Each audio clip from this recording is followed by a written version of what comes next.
That's the thing. It's like the law of unintended consequences, unforeseen uh, effects that you couldn't anticipate.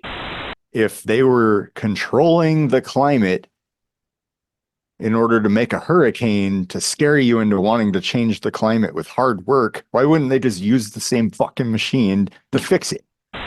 Do you know how many accolades they'd be getting, like Nobel prizes for the next 100 years? Like some technology that we've had for 30 years now or whatever Mm-hmm. that was just kind of like a one-off thing, kind of experimental, got some good data, and then, oh, wait, we could use this to fix the climate. Ultimately, I think most problems that seem really big typically have simple solutions.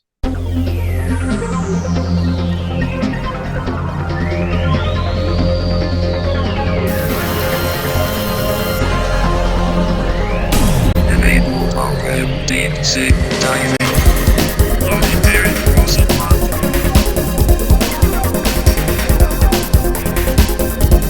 Lower PC roster.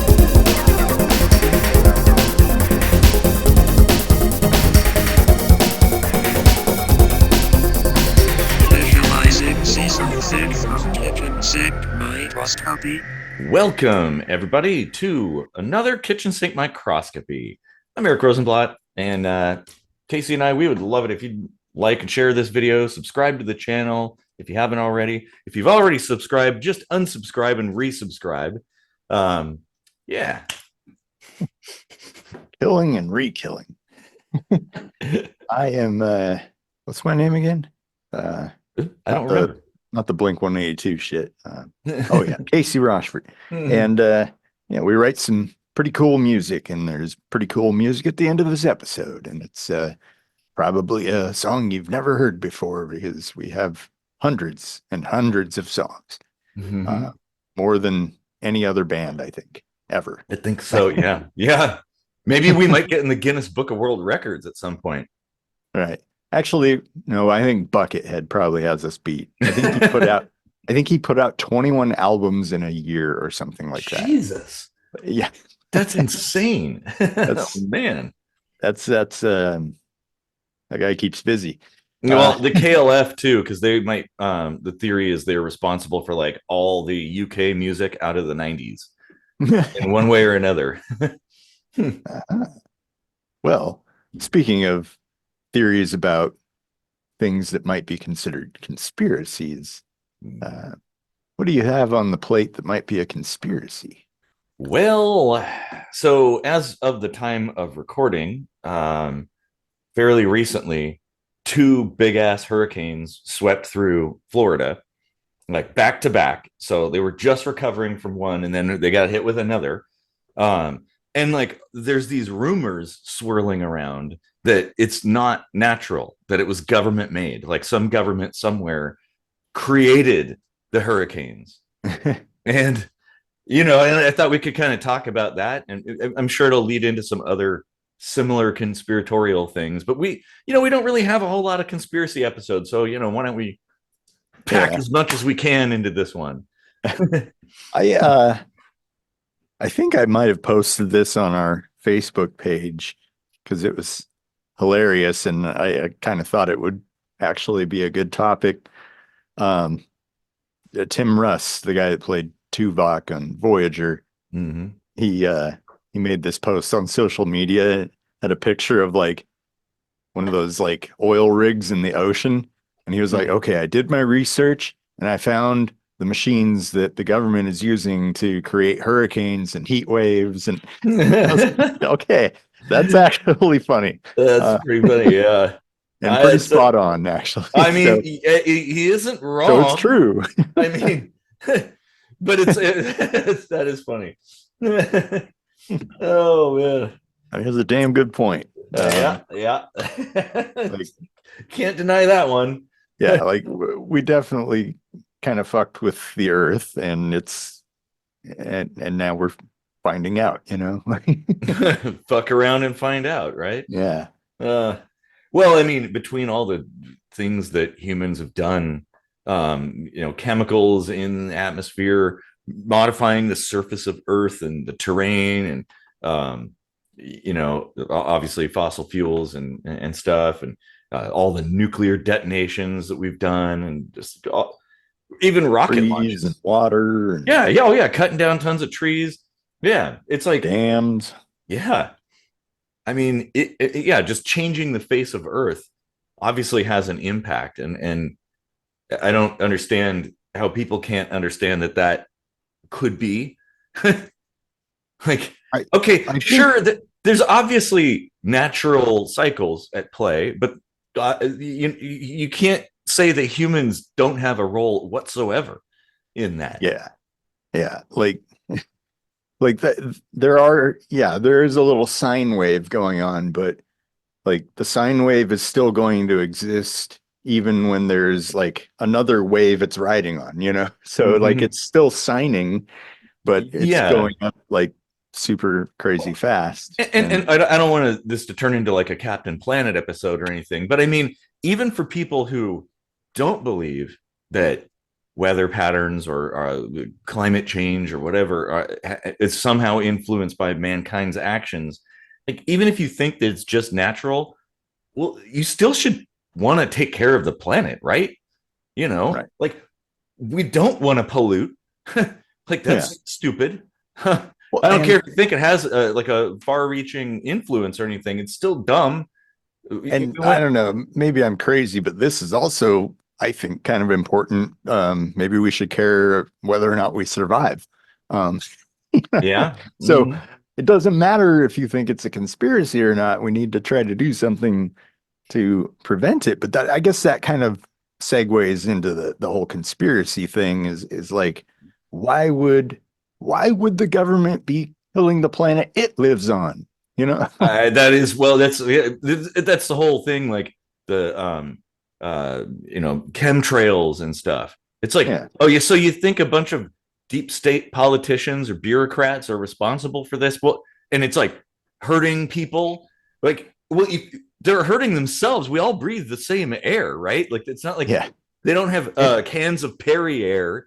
If you Any know conspiracy Spaceballs. that affects the entire planet is pretty much bullshit automatically. Like Yeah. there's nobody pulling the strings on that because they would die too, you know? Yeah, and it's like, and something on a global scale is impossible to keep a secret too, when it Yeah. requires like every country to participate, like the whole flat earth kind of stuff, like, oh, the every government is colluding together trying to convince people that the earth is a sphere, like what, that's you're talking millions of people there, like Right. people And can't for what fucking, point? yeah, yeah, What is there exactly. to gain from like convincing someone whether what shape the fucking earth is? I Like know. Well, and let's going back to like globe salesman? yeah, Like yeah, like the hurricanes and stuff. This concept that it could be manufactured. That's something I would ask: is to what end? What's the point?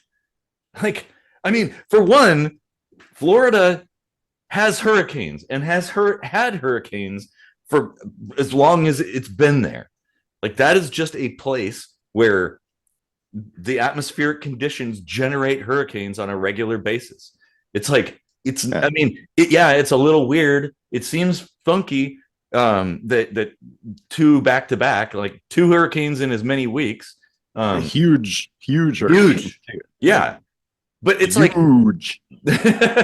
but it isn't like, it's the thing is like it's not statistically impossible.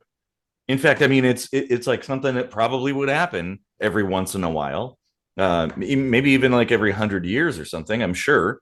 So it's not like I mean, it's Mount not like, Rainier has been supposed to be exploding for, I don't know, decades now. It's like oh way yeah, overdue. Mount Rainier. Yeah, I mean that's an active volcano. Uh, Yeah.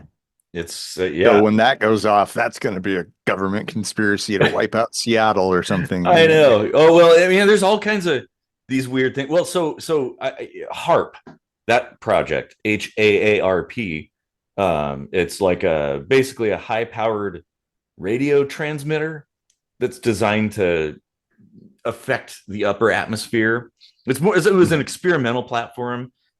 It was a secret government thing, but now it's owned privately and it's used for research and stuff like that. But people think HARP is the thing.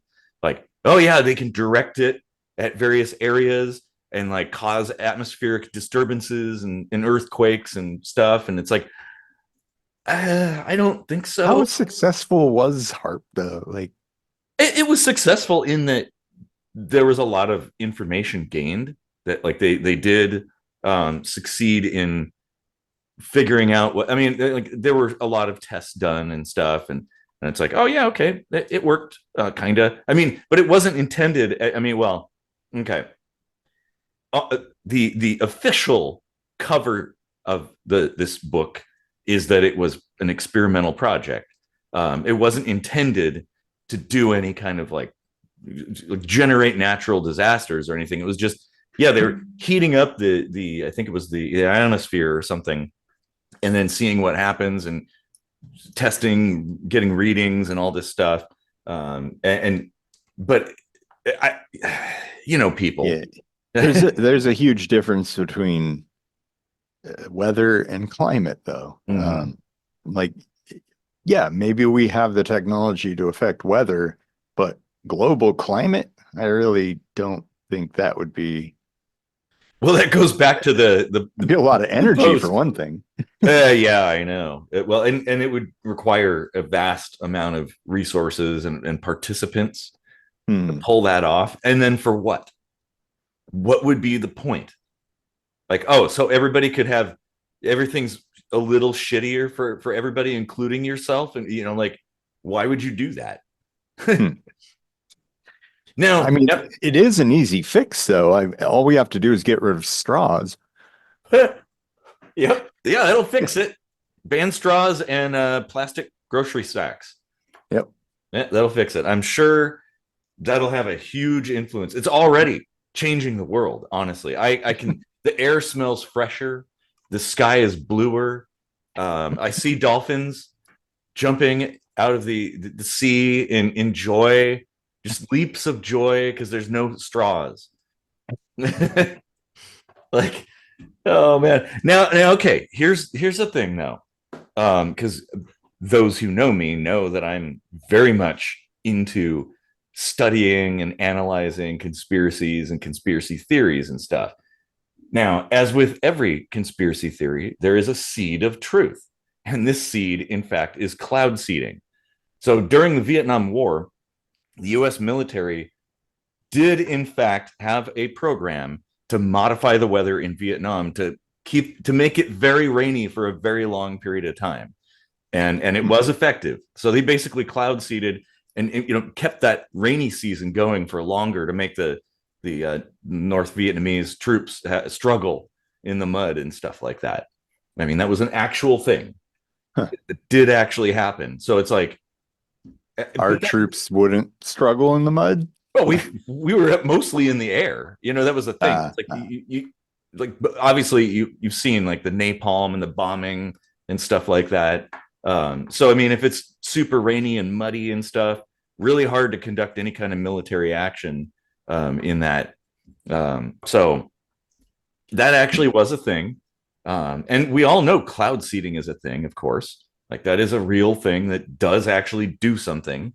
But to make a hurricane, boy, I don't know the kind of energy you would need to do that. I'm not a meteorologist by any stretch, but I did study it in the 5th grade. And you played one on TV, right? yeah, it would be, there'd be a whole lot of different manipulations in that whole region, if not the whole world, that would have to play into that, like yeah, that scale of hurricane, like and the fact that also there were like clusters of tornadoes that touched down too at the same time. But I mean, it was a lot of wind. Yeah. Kind of makes sense. And that's the thing is like hurricanes don't just spawn out of the ether. The influences are like the Coriolis effect and air currents and ocean currents and temperatures and all kinds of shit. And that's where they come from. And so you'd have to basically do that to make hurricanes. Unless there's some kind of weird contraption that I've never heard of before that with nuclear powered some kind of energy heat ray or something. I don't know. Some kind of gravity gun or something. I think fucking with the climate, if that were possible, would probably be more dangerous than playing around with nuclear weapons. Yeah. Like Well, the amount of catastrophe and permanent damage you could do to mhm. the whole planet, whereas nuclear just affects like a very small pocket of the Yeah, world. Like exactly. all these people that fear like nuclear winters and stuff. It's like, how many freaking bombs would have to go off all over the world at the same time? And not only that, they would have to be ground burst bombs, which are very ineffective and probably would never be used. So, Mhm. yeah. Well, and that's the thing too. It's like, if well, even I've heard some kind of outlandish plans to reverse climate change, which I think that's the thing. It's like the law of unintended consequences, unforeseen uh, effects that you couldn't anticipate. Like, oh yeah, let's just spread a bunch of aluminum dust in the atmosphere up high to reflect heat back. It's like, okay, that sounds like a good idea, but we don't know the implications of doing something like that, and it might make things worse. Right. You know, we might be Yeah. When that settles into the lower atmosphere and then uh-huh and gets into gets the rain and and the like, soil, how's that going to affect crops too, yeah, and that kind yeah. of and humans too. Obviously aluminum, you don't want that in your bloodstream too much. I um mean, I'm just going out on a limb here and taking a guess that the core audience for this conspiracy theory is people thinking that the Democrats want to do this to put forward their whole, stop climate change agenda, right? But mhm. if they were controlling the climate in order to make a hurricane to scare you into wanting to change the climate with hard work, why wouldn't they just use the same fucking machine to fix it? Exactly. Well, because and actually you make a very good point, because if somebody did, let's say there was some great unveiling of this machine that they have, this weather modification machine, and then they use it and make things all better again, they'd be hailed as heroes. Right. Everybody would be like, "Holy shit, they did it!" Like, Yeah. whoa. Like So if that were possible, I think HARP would already be working on that, wouldn't they? Like, yeah, don't you yeah, think they'd be totally. like, wait a minute, if we can affect the weather, maybe we could combat climate change like that or something, And like, but do you know how many accolades how they'd be getting, like Nobel prizes for the next 100 years for, right. for creating something Oh like yeah. that? And well deserved too. Like Yeah. if that was all it took to fix it, like some technology that we've had for 30 years now or whatever, Mm-hmm. that was just kind of like a one-off thing, kind of experimental, got some good data. And then, oh, wait, we could use this to fix the climate. Ah, Yeah, sweet. that would be awesome. Yeah. I mean, and ultimately, I think most problems that seem really big typically have simple solutions, and I think we will come across a simple solution. Well, I mean, for me, I think, well, it's pretty bleeding obvious. Plant fucking trees. Like, plant trees. There you go. and Mm, get a little bit angry at countries like, well, China's actually kind of been pretty okay lately, but India, like the amount of garbage that gets into the ocean coming out of places like India, um, it's disgusting. And we need to get on their ass, get them to stop. well, okay. On that, um, like I totally agree, but I did hear an opposing point of view on that.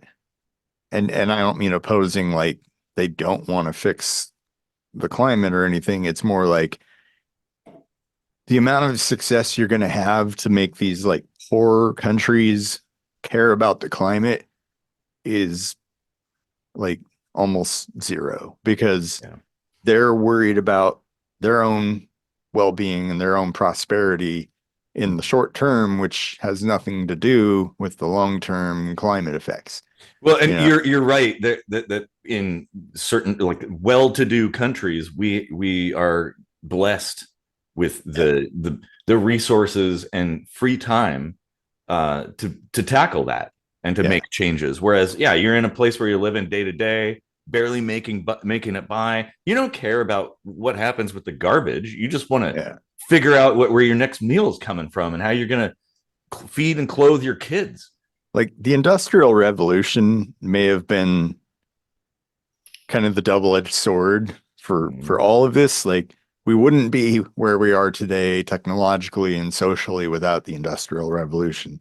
But because there are still some countries kind of stuck there, you know, we're still perpetuating the negative side of that sword, you know. And they're kind of those countries are sort of in the in between, where they haven't reached prosperity as a result of in industry, but they're operating that industry, and so yeah. Well, I think ultimately it will reach the whole planet, and I think really, you know, probably a solution is going to be, well, it'll be a product of industry. It's going to take people building equipment and machinery and using science and engineering and stuff to overcome things.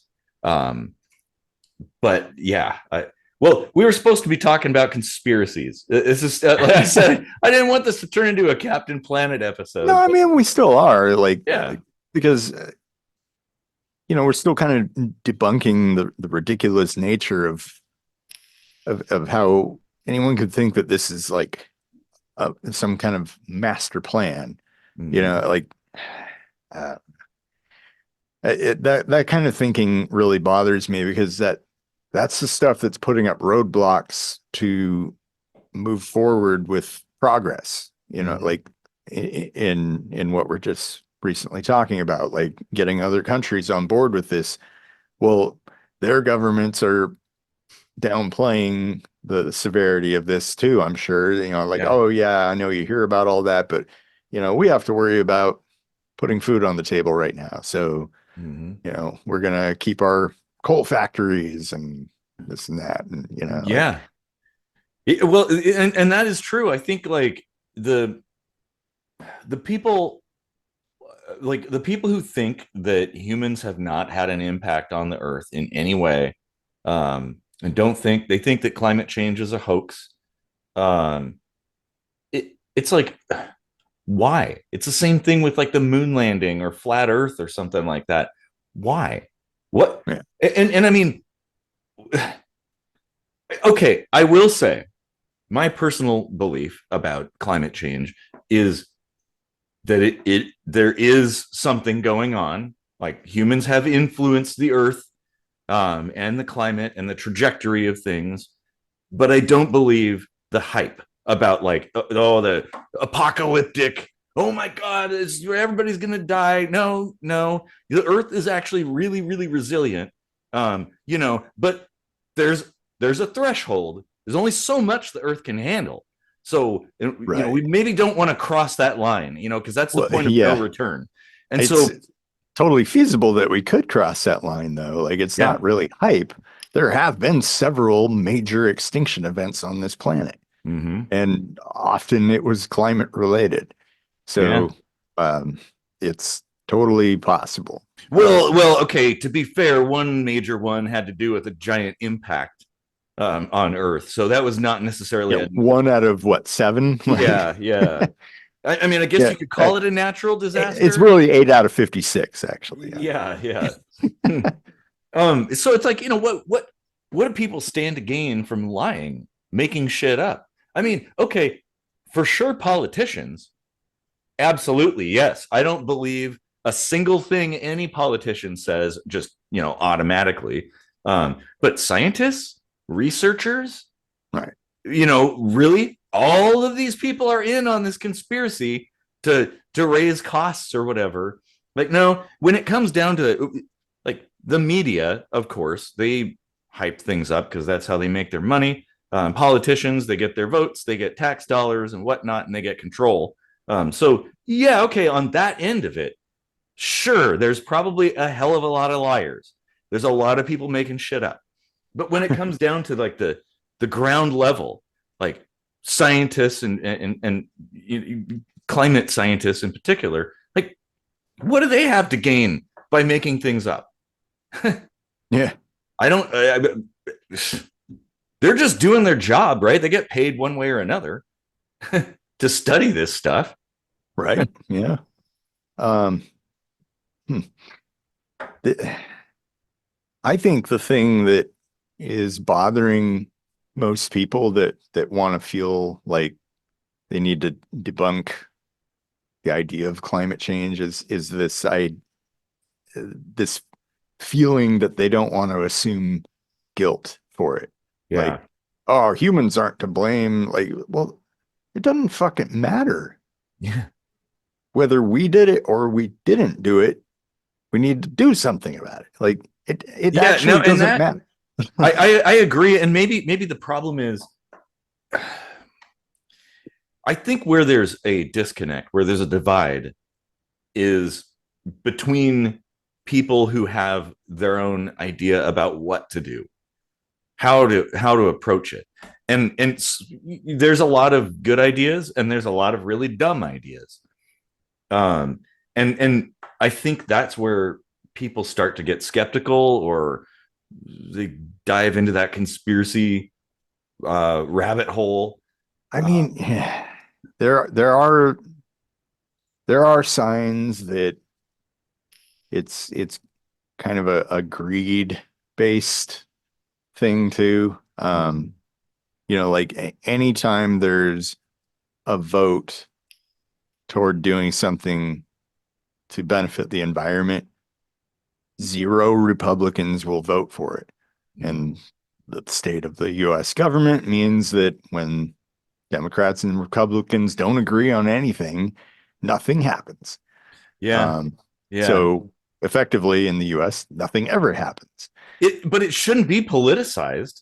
It should be just a thing. It's like why would something like the moon landing be politicized or something? And not that it is, but that or just the existence of the moon.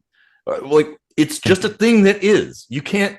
I mean, how does politics feed into this? But the planet doesn't fucking care who's president. They, Right. They don't care whether the blue team or the red team has the ball in whatever respective country you live in. Doesn't matter. The planet is just the planet. The environment is the environment. The climate is the climate. It just is. And I think that's one of the things too. It's like this division and all the infighting and stuff. It's like, okay, well,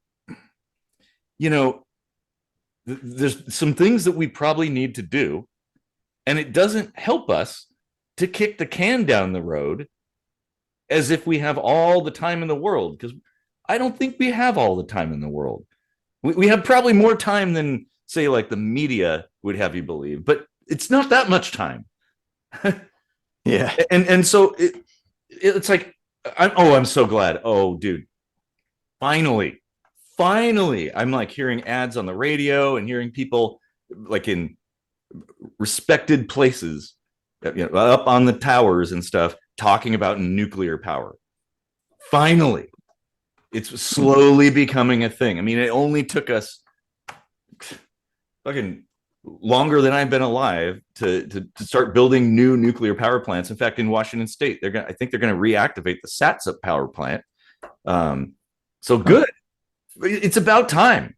Like that's the thing, and this is where I take issue with these people, especially in politics, who they have these grand solutions and schemes and stuff, and it always involves spending a ton of money on harebrained projects that usually involve wind or solar or something like that. And it's like, dudes, that only works on a small scale. This is not a solution. The only solution that we know of is nuclear fission. That is the only thing we ought to be doing. I mean, yeah, sure. Keep the research going into fusion, because that would actually be better if we could finally crack that shell.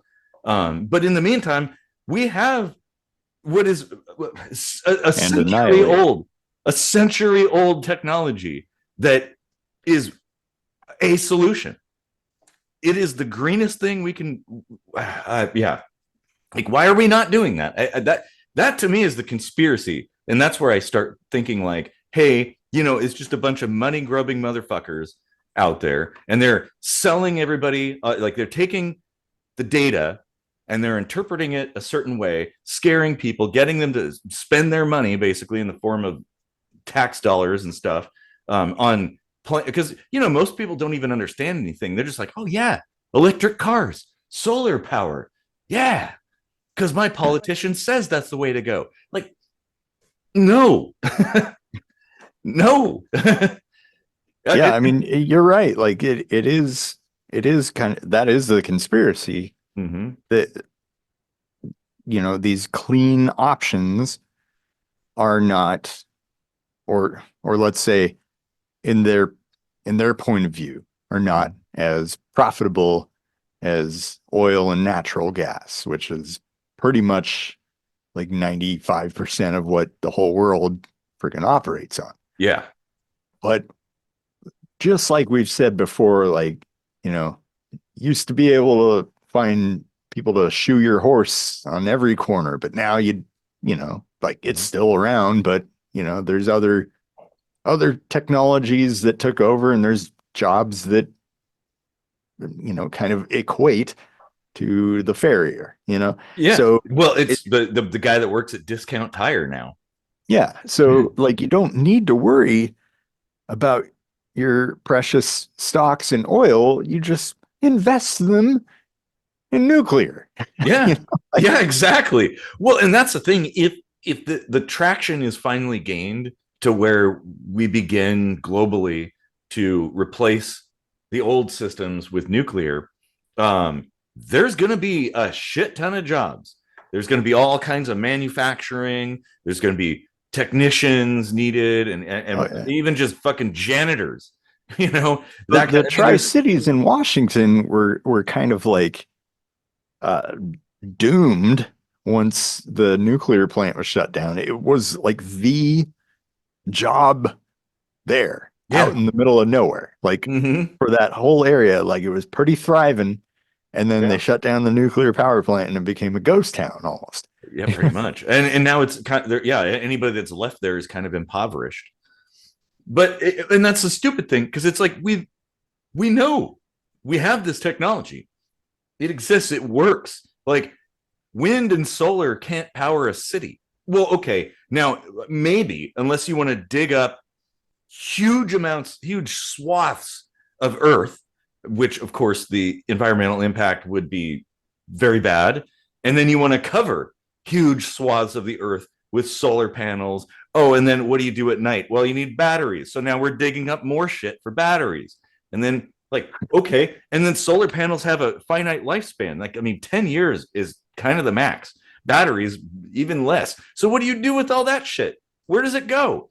Like nuclear power plants, for their footprint, put out a huge amount of power and generate very little waste. And the thing is, all the fear mongering about nuclear waste and stuff is completely unfounded. It's not, nobody's glowing green or anything stupid like that. It's actually very, very safe and takes up very little room. And who knows too? Because I think it's like, well, we might find, because it's going to have to sit in these casks essentially for maybe 1,000 years or whatever. But maybe over time, if we invest in nuclear power and we start developing that technology more and more, we're going to find, hey, that stuff we thought was waste is still usable. So we might be cracking these casks open again to get the valuable fuel within and use it even further. I don't know. There's better solutions out there. Who knows? But for right now, with the technology we have and our current level of understanding, nuclear power is it, and we ought to be doing it. A lot. We need to stop with this fucking arguing and whatnot. Oh, and yeah, by the way, here's the funny thing: you were bringing up the political divide about energy and climate change and whatnot. If Republicans are a group that generally supports nuclear power, so that would be a bipartisan thing. Yeah. Oh yeah, yeah. Like there's far more Republicans that are in support of nuclear power than there are Democrats. So it's like, if we could figure out a way to make that a thing, I think we'd find there'd be a little more communion, a little more crossover where, everybody can kind of come together and agree like, hey, this is a good solution. And like, and it's like, hey, we know that's a solution for one, when it comes to energy creation. And so it's a little harder than banning straws, but yeah. But it's like if we could kill two birds with one stone. One, we have clean energy, and two, we begin solving the climate change, slowing things down a little bit, and people can agree on that. I think you'd find less division in that regard. What about lunar panels? Get the power of the moon. The moon, I think it only reflects like 10% of the sun's. Well, unless you believe the flat earthers, and then in that case, the moon is just a projection or a light in the sky. And there's people who think that the moon. Let's keep going into the conspiracy shit too. There's people who think moonlight is cold. Yeah. What? Yeah. I've seen a few videos and I don't understand it. People think like it makes things colder here on Earth. Yeah, like the light from the moon. Like a full moon is full moon makes things colder. Like so, if you're in, you have a thermometer in the shade of the moonlight. So like under a tree, it's warm, and you bring it out into the light, it gets colder. There's this whole group of people who believe that. How about then you can just see the thermometer better, Yeah. I know. What's that say? Oh, I can't see it. Let's move it into the light. Whoa, that's cold. I know. Well, and then it's I don't know. Everybody's got something that this is some wackadoodle thing that they believe. It's just crazy. But I don't think. I mean, how about just thinking out loud here? When there's moonlight, that generally means there's a lack of clouds. And when there's a lack of clouds at night, it gets cooler. Yeah. Clouds trap the heat from the day. and here's the thing. I've seen a couple of demonstrations, like experiments where somebody's like, there's an open window and they show the temperature, like, so the moonlight's coming in through the window. They show the temperature and then they move it into the moonlight and it's colder. That's like, well, I can explain that one. It's called the window's fucking open. Like cooler air is coming in. If you do something, an experiment where you're under a tree, like in the shade of a tree, and then you come out into the open, well, trees are kind of similar to clouds in that they trap heat. So it's going to be a little warmer there. Right. I don't know what. Oh, wow.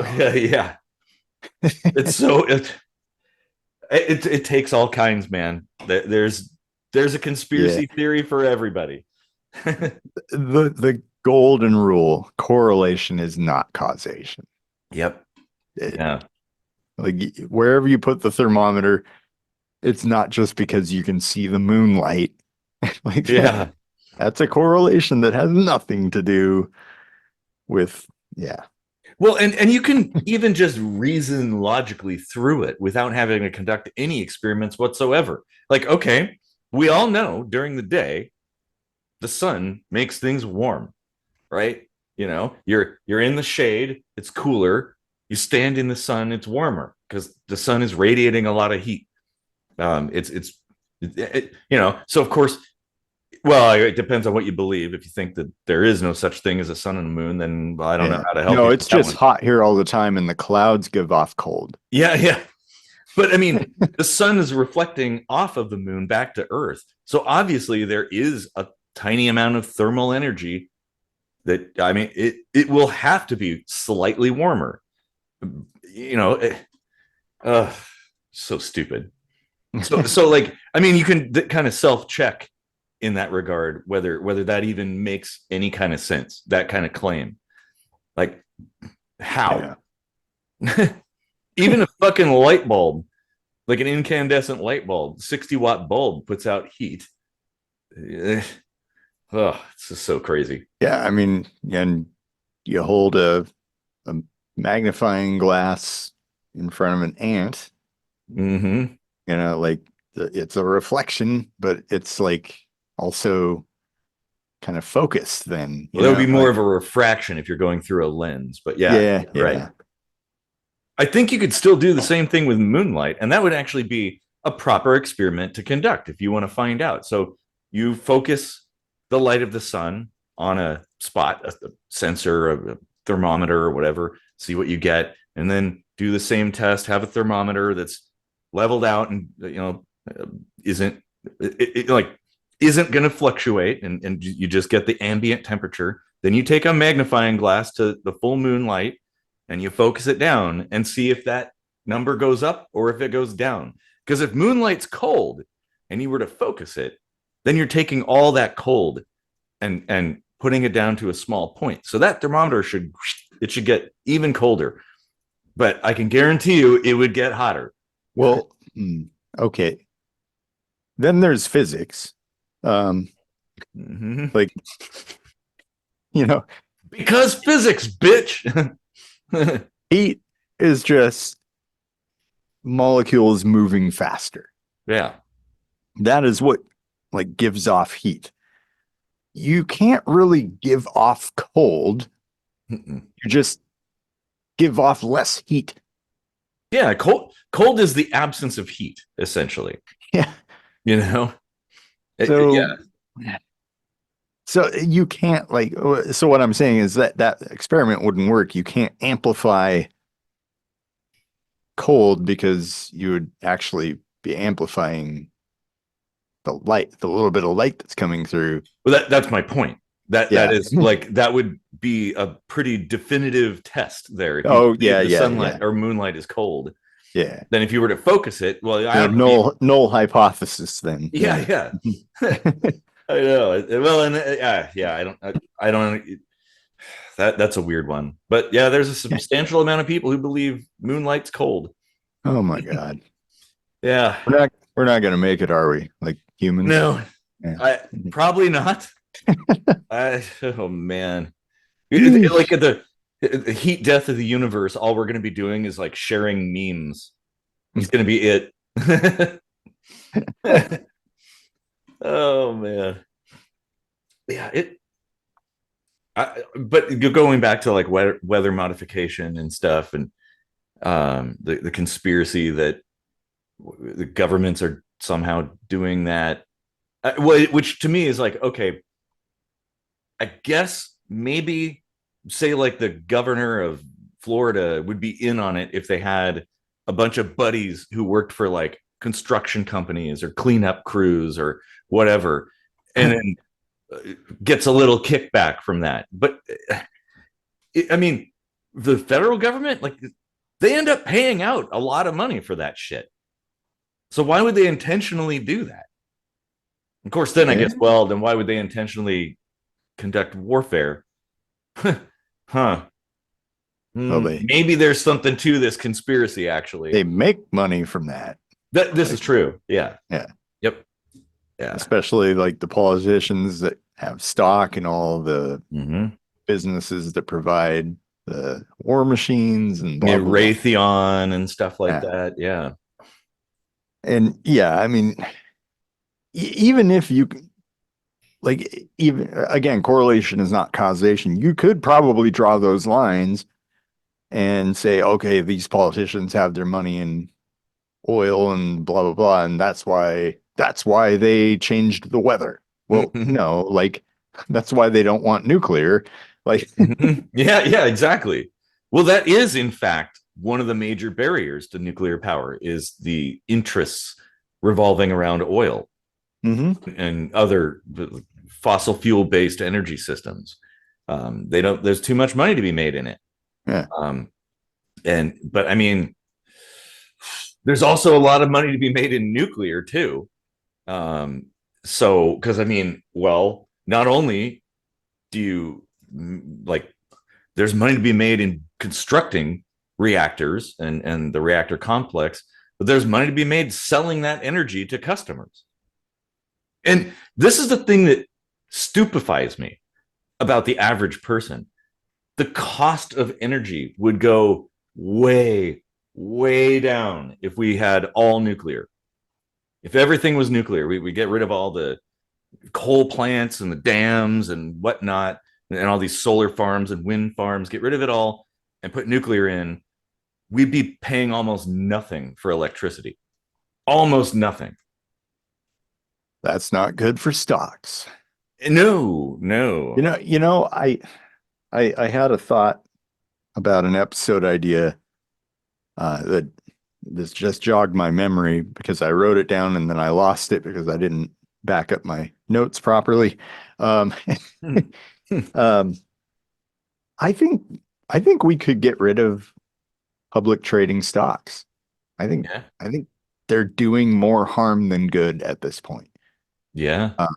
Like initially they were there to help startup businesses and stuff, right? But startup businesses kind of don't have a chance now because of all the big fucking players in the blue chip stocks, And well, who can afford to get around all the regulations and who you have to jump through? And with all the billionaires and millionaires out there that could, like get their tax write-offs for investing directly in companies, which, granted, that's a big risk compared to stocks, but if they really believe that oil is the best, they can just directly put their money into that, or they could put it into something that might actually make it cheaper for them at home, And that's basically venture capital investment, which it is, but like just doing that instead of having publicly traded stock altogether,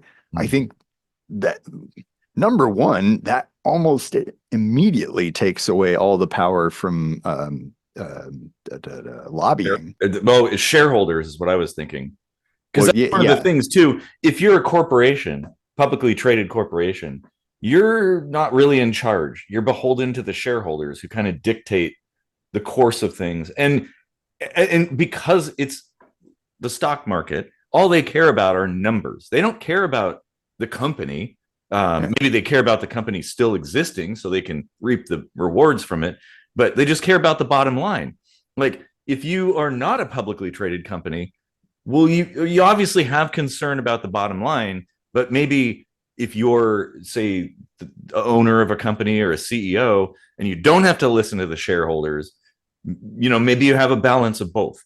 Like, hey, I have a duty to the customers because I care about, I don't know, being a good company and, people respecting my name and, like. And 1% of the share, like, is one vote.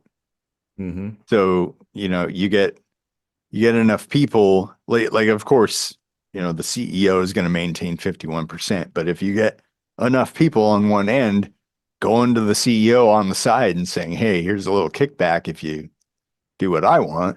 Well, they actually have to do what the shareholders want. That's like part of that is law.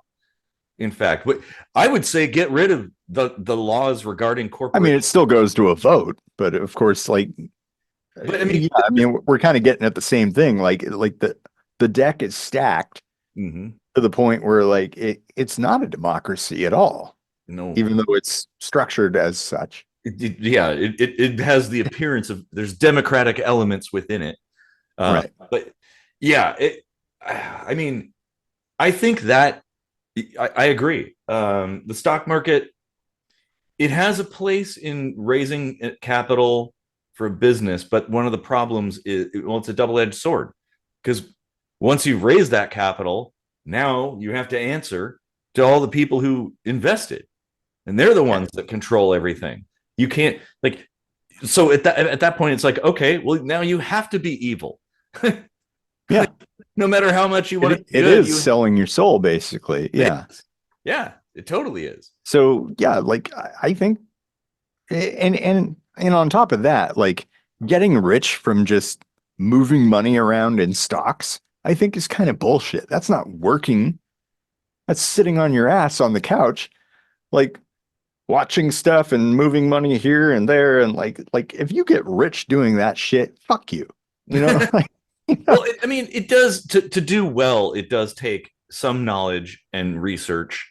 but Uh, who does that benefit though? Like work that gives you money should be work that is benefiting society. You know, like if you're just moving money around or if you're just a landlord or something like and your benefit like your beneficial contribution is very narrow, like one person or maybe two, like if you're giving someone a roof over their head, maybe, you know, but like that's not enough, you know, like well, yeah, that's not contributing to the economy at all.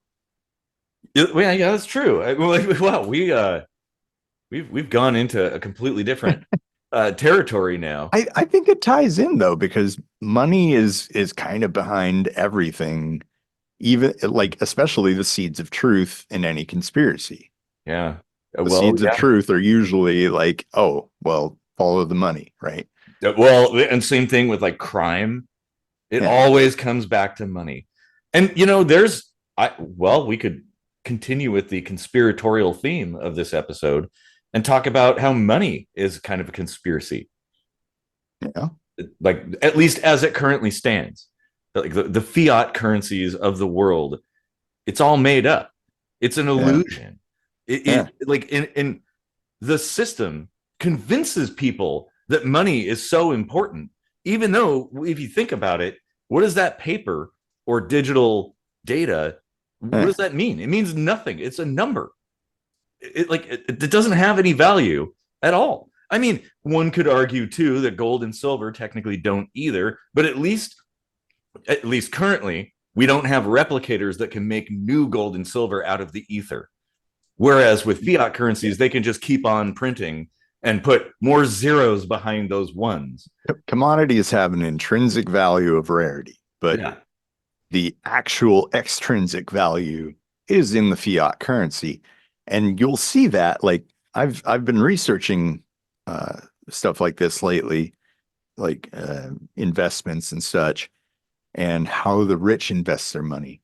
And they put like 1% of their investments into commodities, like gold and silver. Yeah. 1%. That tells you something huge. Like most of the money is made from the fiat currency, which hurts the economy, but it helps these fucking rich assholes. Well, okay. Now they don't necessarily. I don't know that there's a lot of people putting a huge amount of their assets into trading currencies back and forth. People do No, not currency directly, but like a commodity by itself is supposed to be like inflation proof, right? Yeah, or resistant. Let's say. Yeah, let's say nothing is inflation proof. But pretty much everything else is kind of tied to the fiat currency. Yeah. Well, and that's the unit of exchange that's used. It's like, but that. My point is why are we, like, let's say in the U.S. using U.S. dollars? Why do I go to a store and all the prices are in U.S. dollars? Why when I have to pay taxes, I pay taxes in U.S. dollars? That's it. Like I can't give them anything else. That's a whole thing. But it's like, where did that come from? It doesn't, like, the piece of paper doesn't have any intrinsic value.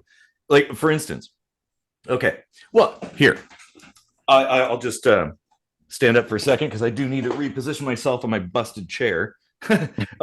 So like, if I have 10 grams of gold, right? It's exchangeable for a certain thing. Like, okay, so now if I get another 10 grams of gold, I can buy 2 of those things, and it's physically double the size. So now there's 20 grams. If I have a kilogram of gold, that's physically bigger, and it's only obvious, right? It's like, oh, you have a glass of water versus like a big jug of water. Well, one has less, one has more, and you can visually see that. Whereas if you look at US dollars, for instance, $1, okay, made of paper, but then you have $20 made of the same size paper. There's no difference besides the printing on the dollar. Like, but yet, euros are different size. That's true. Okay, well, you got me there. But I mean the concept you're talking about yeah, I'm just getting it like that there's no inherent value in these pieces of paper other than what's printed on it. So and I'm a collector of currencies, like paper money. I'll show you something too. So interesting things. Now that we're talking money, so let me find in my collection. I have one. Oh yeah. Here we go. So this is from Yugoslavia. Nikola Tesla, no less. Nice. Look at the number of zeros behind that. Right. That was like during Bitcoin. Well, that was during an inflationary period, and these now are pretty much worthless. But they just kept adding zeros. But that doesn't make it more valuable. Now this is just something I collect, and I got it for like $10. You know, and that's my point. Is it's just an illusion. The numbers don't mean anything, and like, yes, we do need a medium of exchange of some sort. We need something that's stable, of course. That's kind of important, because you want to be able to save and have it not lose value. That's really, really important. Or you want to be like feel safe that, okay, my job that pays me this much is going to be paying me enough to do the things that 10 years from now, what I was able to do today. But that is not so with fiat currencies. Anything can change. Obviously, we're seeing it. Wait a minute. So I feel like that's a conspiracy, by the way. Like that's kind of, anyway, you had a point. Sorry, I didn't want to interrupt. Yeah, to kind of try to tie it back to the environment conspiracy thing. Like what? Well, and tie it in with all this money stuff too. What if the governments of the world just kind of collectively agreed that whatever military war budgets they have that aren't actively going towards war go towards fixing the environment? Mm-hmm. And any country that is engaged in war has like all these embargoes and stuff, so like nobody touches them, nobody trades with them at all. Mm-hmm. Like they're on their own. If you want to be fighting a war, fuck you. Yeah, take care of yourself. Like China doesn't do anything with America if we're in a war in the Middle East or with Russia or something. Like we're just on our own. But every other country is like, you know what? We're not going to touch that. We're going to fix the environment. Optics is everything. So what if I like this idea?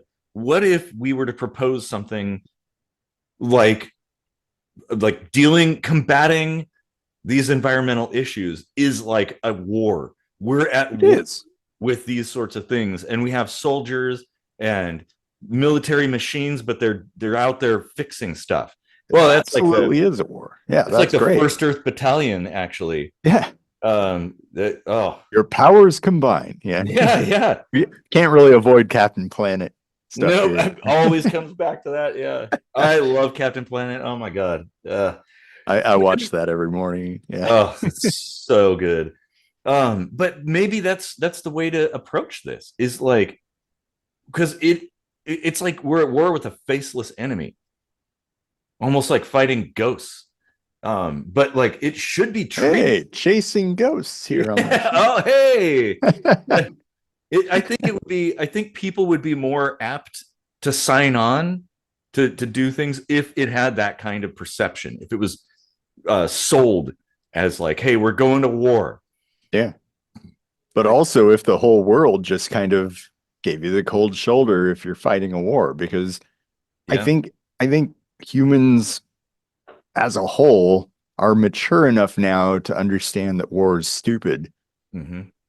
So like, It yeah, war, apart from financial things, war is always a net loss. I mean, yeah, just look at Russia and Ukraine. How much stuff has been destroyed? How many people have died? How many cities are leveled to the ground? Turned and and for what? we don't have to wait for governments to make this call, Mm-hmm. which they never would. Nope. Um, businesses can use their power by voluntarily saying, "Oh, we can't do business with your country. I'm sorry, Yeah, because you're in a war, or exactly. you're funding a war, or whatever." Well, And international trade is the lifeblood of the planet. yeah, So so if all the businesses of the world just kind of said, "You know what, like, um, like fuck our profit, like we'll still be fine if we've got other customers. Let's try to do some good for the world." Like if everyone got together and put pressure on all the governments of the world, I think that would work. and the companies, I think the government is going to be hard to persuade. Companies, well, yeah, because I mean, well, again, optics is Yeah, key. And so if that's what they I'm saying. look, Appeal to the companies. yeah, Yeah, if the companies come across, if the public's perception of them is that they're a bunch of assholes because they're doing business with such and such country, or they've got offices over there or whatever, yeah, well, they're going to be encouraged to shutter those businesses and stop yeah. conducting business with those locations. And I won't make fun of a single business that's all like, we care about the environment so much that we aren't doing business with the United States. Like, go Yeah. ahead and fucking toot that horn. Mm-hmm. Like, Yeah. you know, Well, and that, I'll make fun of that shit when they're like, oh, for June, we're changing our logo to rainbows color, but only okay, in yeah. countries and not, yeah. It's always, that's a facade. Um, Mm, yeah, you're right. And the thing is, that would hit governments hard enough that, because obviously they make tax revenue from import, export, and yeah. sales and whatnot. So if that starts dwindling, they might be inclined to maybe make different decisions moving forward, or maybe stop doing the thing they're doing that's pissing people off. Yeah. But that's the thing too. Is one of the problems too is the media is essentially a propaganda mouthpiece, like a spewing propaganda to convince people to support a thing. Yeah. All the wars and all the conflicts and stuff like that, and that needs to change, I And think too. and part of that will also be uh, companies cutting off their own governments if the government is paying them to supply war machines. Mm-hmm. Yeah, exactly. Which might be a little harder to It, get them on board for that, but well, it doesn't take. that would also increase the pressure. Well, this is the thing. It doesn't take much to affect change. I think during I can't remember the exact numbers, but I think like the American Revolution, um, the people fighting Britain, it was like 3% of the population. That's all it took.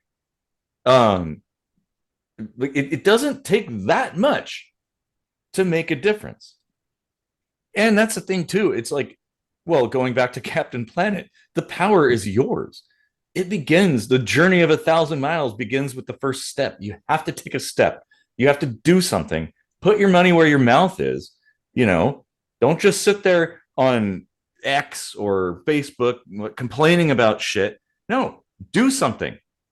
Even if it's just getting out and talking to people about whatever. That's valuable too. But we can all make a difference, I think. I mean, for me, like when it comes to environmental stuff, it's a very big deal to me, and I care a lot, and I try to reuse everything and like try to consume as little. Well, I mean, I do buy a lot of shit, but try to balance. In my way, I Yeah. try to be a good person. When but waste not. Liar. Yeah. But I think everybody should be doing that. And we can't just expect that, oh, I'm paying money to a government and they're going to solve the problems for us, because they don't know any better than anybody else. So don't expect them to solve those problems at all. Yeah, man, holy shit.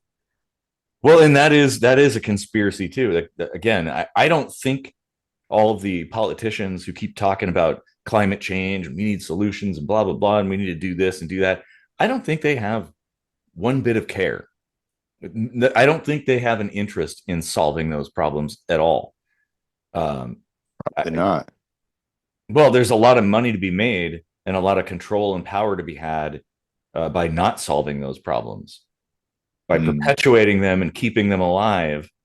Because I mean, hey, here's the thing: if there's no war and the planet is healthy and the people are healthy and the people are wealthy, what do we need politicians for? The people are healthy and the people are wealthy. Mm-hmm. Damn, that's going in the beginning, I think, if I remember. Fucking A. All the good stuff's at the end, Mm-hmm. which our viewers probably don't know because they've already stopped watching. Yep.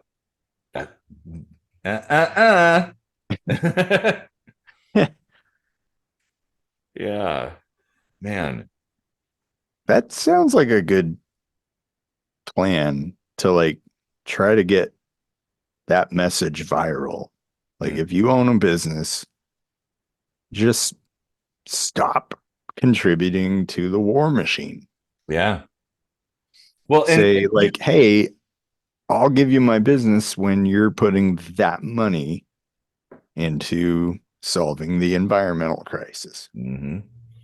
And humanitarian crises too. It's like, yeah, like basically anything opposite of war. Yeah, if you want to put that money into like solving homelessness or like wealth disparity or whatever, if it's benefiting people, yeah, then you get our business.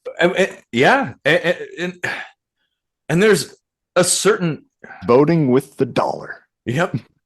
Big businesses have all the power, honestly. Like they can affect change more than anybody else.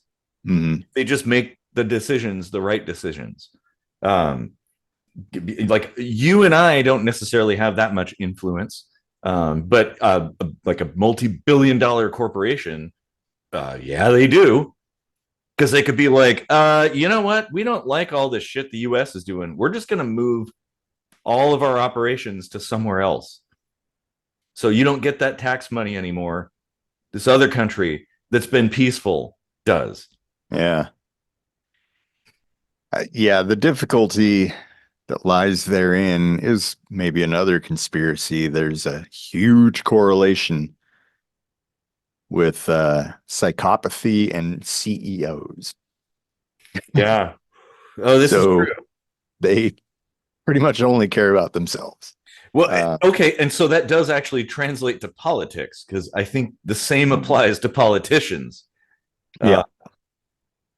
I would say any politician beyond maybe like the city level. Well, even that, like they're not good people. Yeah, I mean the city level is probably a little of both. Mm-hmm. And then every so often you might see some get into the state level, like Bernie Sanders seems like a guy that walks the walk. Mm-hmm. But as we saw with the Bernie blackout, there's no chance for them to get to the federal level. Yeah, because he's an exception. Mm-hmm. That's the thing. Like most politicians are not like that. Yeah. So he's completely outnumbered and outgunned. Um, and so it's like, yeah, you can't, if you want to make a difference out there, politics is the last vector you want to choose. Yeah. It is a vampiric system. Um, it's corrupt top to bottom, and you can come in shiny, all shined up and squeaky clean, and within a number of years, you're going to be one of them motherfuckers too. My advice to people is become a non-psychopathic CEO. Yeah. Like if you get a windfall, you have a good day at the casino or you get an inheritance or whatever, look into, like, study how the rich use money to make money and use that as a jumping off point. Get yourself to a point where you have actual leverage, and then instead of pocketing all the profits, put it out into the world. Mm-hmm. Like, we need more CEOs that don't want to be stupidly fucking rich to the point where their money is like sitting around doing nothing. Like, Well, and even companies, we need more companies that do good for the world. It's hard though, because again, politics gets in the way. All these rules and regulations and stuff. I mean, I remember it's a small story, but there was a story of a guy, I think, who lived in San Francisco or LA, who was a musician, and he saw all these homeless people living on the streets. And he decided, well, I'm going to build tiny houses for all of them. I'm going to build like a whole bunch of tiny houses and handed out tiny houses. And like the stories are really heartwarming of like when they were given these small houses, but then it's heart wrenching at the same time because the state came in and it was like, we're going to confiscate all that shit. You can't have that. And so that disappeared. yeesh. And that's the thing. It's like, hey, if there's ever a moment to protest against the state, that is the time where it's like, hey, look, this guy was trying to do good and he actually did do good. And he all came in here and swooped in and took away this benefit this guy put together for these people. Like, okay, who's the good guy now? Why do we even defer to your thoughts and your ideas and your rules and stuff? Because it results in bullshit. Like, oh man. It's kind of my goal.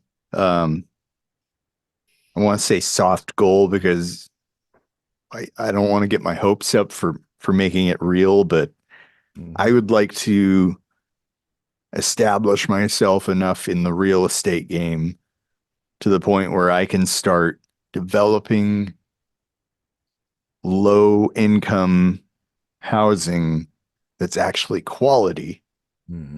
Because I want to get to a point where I have enough and a little extra for a rainy day.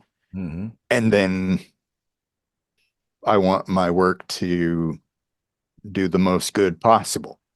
Yeah. So like if I can get to that point, that would be a legacy for me. That would be me putting some good out into the world. Like, here's some housing that you can afford, and it's not going to fall apart.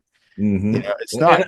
I try to do thin walls. I try to do similar things, and that is, I feel exactly the same way. The thing is, yeah, we're only two people with limited resources, so what really can we do? I mean, I sponsor some kids over in Africa. That's the thing that I do. Well, and anytime I have extra money, it goes to charity, various charities, all kinds of different ones. Well, the biggest one is St. Jude's.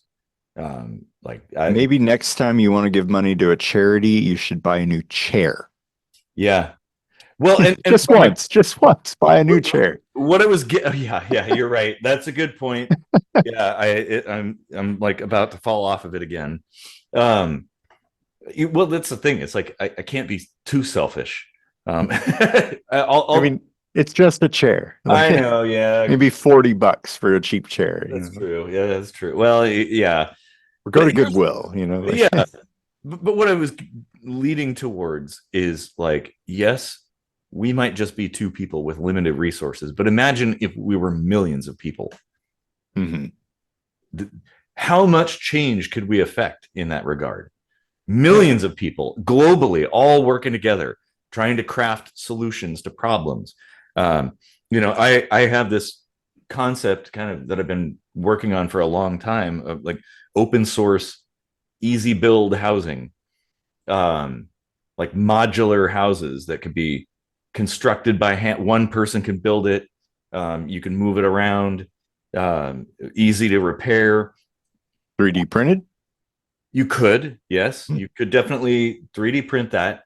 Um, and, and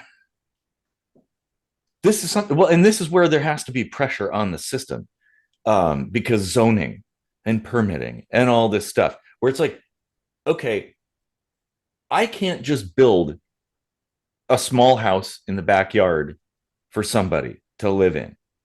I mean, I did do that, but if some state actor figured that out and came over, I'd get fined. Luckily, nobody watches these to the end. Exactly. Yeah. Well, I mean, I've got a couple of years for the statute of limitations to run. Here's some other crimes we've committed. Yeah. But it's like, it's stupid that that's the case. We need more housing, and the state gets in the way. And this goes back to conspiracies. There is a conspiracy. They want things to be that way. They want stuff to be expensive. And it's not just the government. It's also like the boomers and the NIMBYs and all these motherfuckers wait a minute. Isn't there a Good Samaritan law? Yeah. At least in Washington. Yeah. So theoretically, if you're doing good for somebody and it's not actually hurting anybody but the government, shouldn't the Good Samaritan law protect you? Should, yeah. Well, victimless crimes, it's like, yeah, like, okay, show me a victim. Where's the victim? I built a house for my friend's daughter to live in and her dog, in my backyard, and she lived there for a couple of years and moved on and stuff like that. And it's like, did she die? No. Okay. But the neighbor complained about the dog all the time. I don't know, that's stupid. But yeah, we need more of that, a lot more of that, because it's like, okay, yeah, a tiny house in somebody's backyard, is that ideal? Well, no, but it's a roof over your head. It's shelter from the elements. Better than nothing. Yeah. And it becomes part of a community, and that's a good thing. How can anybody have a problem with that? I would argue anybody that has a problem with that, you're an asshole. Is that still standing in your backyard? No, I took it apart. Yeah. I was gonna say, next time I visit, maybe I could just Well, I've thought about getting an RV, or like a fifth wheel or something, and just having that as an option. Yeah. Because again, that's a good idea, even for like your prepping stuff, because that's perfect bug out vehicle, right? Yeah, absolutely. A self-contained house, essentially. Yeah, mobile self-contained house. And that's, but that, even that too, it's like I see people in Tacoma parked on the side of the street in RVs and stuff, and they have tents out, and everybody has a problem with that. And it's like, but these are human beings. I mean, yeah, okay. A lot of them have mental health issues and addiction issues, and well, those two are actually kind of one and the same. But we should still care for them. And there's a lot of people too who don't have that and need help. So we need more spaces for people. That's my idea. Like, I really want to find enough vacant land to maximize, whether it's tiny houses or townhouses or something, I would probably go for townhouses, honestly, because I want it to be more quality. You you can have a pretty damn awesome tiny house though. Like Yeah, but I mean very that benefits like one person. For families on the street, you're gonna want something. there's well you can build up. That's the thing. So you can have a tiny house that's like 2 or 3 stories tall. Um it and that's where we need to defy the rules and regulations and flip off the government and be like, fuck you, we won't do what you tell us. This is too big a problem. We're going to solve it. And yeah, buy a piece of land, build a bunch of tiny houses or whatever. And oh, yeah, they get really pissed off. Make sure this is where tiny houses win, because if it's on wheels, it's not considered a permanent establishment. It's not permanent housing. So all those rules that apply, all the code and shit and stuff, it doesn't apply to that. So if you build houses using trailers and stuff, but then they're like, well, if somebody's living in it, well, now it becomes permanent housing or something, and then it's like, Yeah, in Washington, it has to be on a foundation. yeah. But we need to change that because that is a solution. That's a fairly inexpensive solution. I love the church down the road. They have a little tiny house village on the side of the church for like homeless people and stuff. I can't remember the name of the church, but that's awesome. Like they have the space, they built the housing, and now they're helping people, like a bunch of people, you know. And not only that, but it's like it isn't just a cluster of tiny houses on its own. They have a church beside them, so they have people they can come to. It's not like they're abandoned in the middle of nowhere. And say what you want about churches, but some churches are pretty okay. Do a lot of good. And it is. I mean, churches are just people. Yeah, Like this is true. Yeah, the religion that I don't know governs. Say that loosely.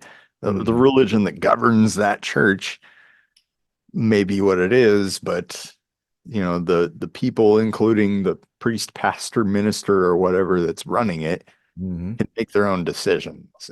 And so like there can absolutely be churches that are super awesome, and then there's the Westboro Baptist Church, which is the opposite of everything good. Those people, I wonder if they've even read the Bible once. Like that's the thing. It's like whether you believe in Jesus or Muhammad or none of the above. Like, I mean, they've read Leviticus, and that's about it. Yeah. But if you're a person who believes in Jesus or Muhammad, like, read their teachings, follow what they have to say, and none of the things were like negative. It's all about being good to your fellow human beings and helping people and giving of yourself. Or just read Buddha and that too. That's who they ripped it off from. But like there's no like stoning gay people to death. Yeah, exactly. Yeah. But I don't know the solution, but yeah, I mean, there's definitely, wow, this really went down a completely different path, but it's still related because honestly, I think the whole housing thing is totally a conspiratorial thing. It's all about, okay, so you have the old guard, like our parents' generation, who got in on the ground level when things were cheap, and they want stuff to be expensive, so that they can leverage against that property or sell or whatever. And then you have governments who want housing to be expensive because property tax. So the higher the assessed value, the more property tax they can extract out of the resident of that place. So they don't have an interest in fixing things. Why would they? Because it's like, well, if they could make housing, say in Tacoma, be half the price, well, then they're not making that much money.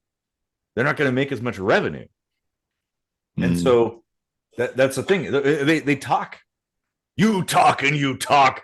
No grumbas.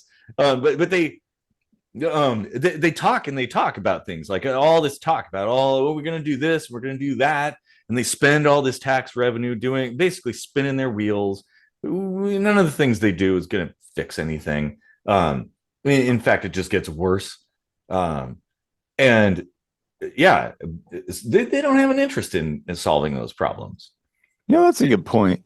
When I get to the point where I can buy a plot of land and put a bunch of tiny houses on it, I should actually make it just one giant house with tiny houses inside of it. So there's only property tax on one house. Yeah.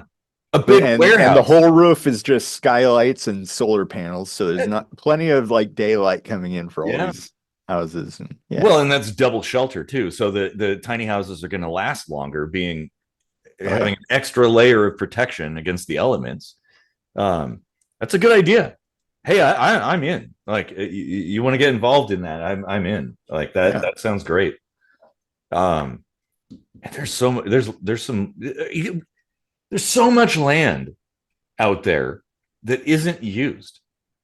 Like even state-owned land, government land, and stuff like that. They're all this. Look at where all the power lines go through and stuff like that. All this land is just empty. Yeah, just a bunch of bushes and grass and stuff. It's like you could.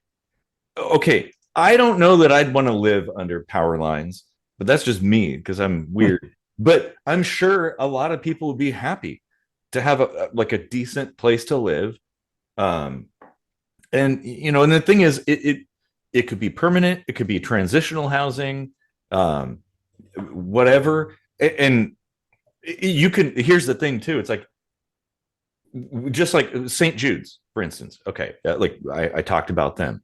So if you have a kid who needs medical treatment, you don't have to pay a single penny, and they will give you medical treatment, like cancer treatment and whatnot, all kinds of different things. They do stuff. It's all it's crowdfunded. It's funded by donors who donate to it. And maybe that's what we need to do too. Create a nonprofit that has this is a free place to live. And we also, you can't just give somebody a roof over their head. You have to have other services, especially if there's mental health stuff involved. But that too can be provided to lift people up out of the hole. Yeah. Well, and with real estate, like if you bought like a hotel on the ocean, let's say, you could give donors like a timeshare for their donation, where they could stay at the ocean for a week for free, basically, for giving their donation to and like throw in a perk or something. And exactly, there's but I mean, I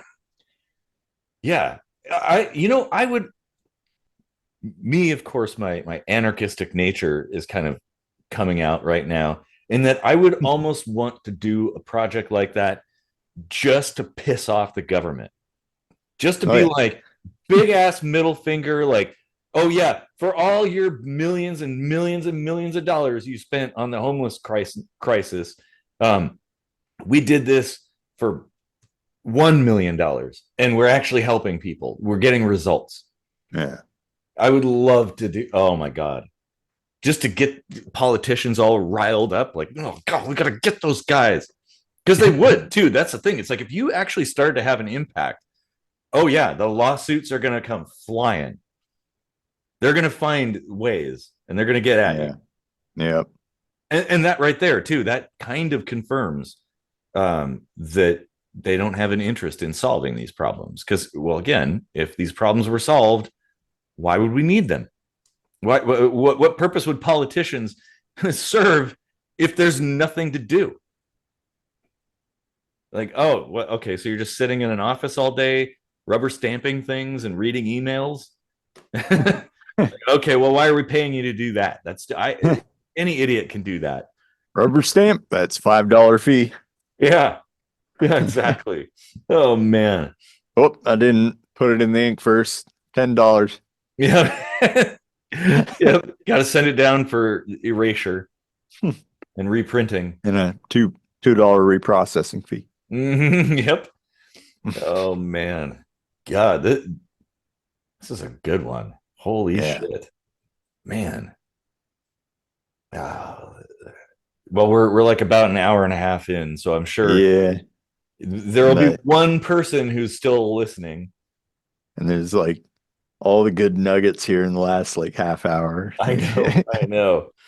Oh man. Well, I'm gonna make it a point to edit some of that stuff into the front to hopefully entice people to keep watching. Hmm. Yeah. Well, Well, I think that'll do it. we went from the government controlling the weather to housing the homeless. Yeah. And everything in between. War. And yeah, and if you think about it, like all the empty land that could be used to shelter people, like that's kind of a waste of environment. So it's Well, it is. kind And of correlated, you know. yeah. Well, that's a good point. Yeah. Well, and especially too when going into the environment and stuff, zoning is a huge problem. A lot of places are zoned only for single family housing, which is a massive waste of space. Yeah, Massive. yeah, Like, why? Well, we all know why, of course. It goes back to the older generation that wants their picket fences and whatnot. yeah. NIMBYs. Yep, exactly. Coma's moving away from that though. They're relaxing code. Yeah, I know. It's a step in the right direction, but I don't think it's going far enough. But hey, No. you know what? At least they're doing a little. Like it only took like 200 years, but finally. Oh man. All right. Well, I guess it Well, was a hundred. if anybody has any comments about conspiracies or, controlling the weather or how to house the homeless or whatever we talked about in between. War. Yeah. Yeah, leave them down there in the comment sections. We Oh, yeah. Yeah. We got to make it go viral to have companies like boycott the government when Yep. they're having wars. Yep. That's true. Yep, that too. Or, we can even like extend that a little to where governments that don't have relaxed rules about housing, you move out of that area, Mm. like as a company. Like, well, we're just going to pick ourselves up and we're going to, I don't know, Kansas or something. That kind of thing. That's a good idea too, because yeah, it doesn't fucking matter where they run their operations. Most of this shit can be done remotely, as we've seen from COVID. Yeah. So, Yeah, exactly. no more butts in seats.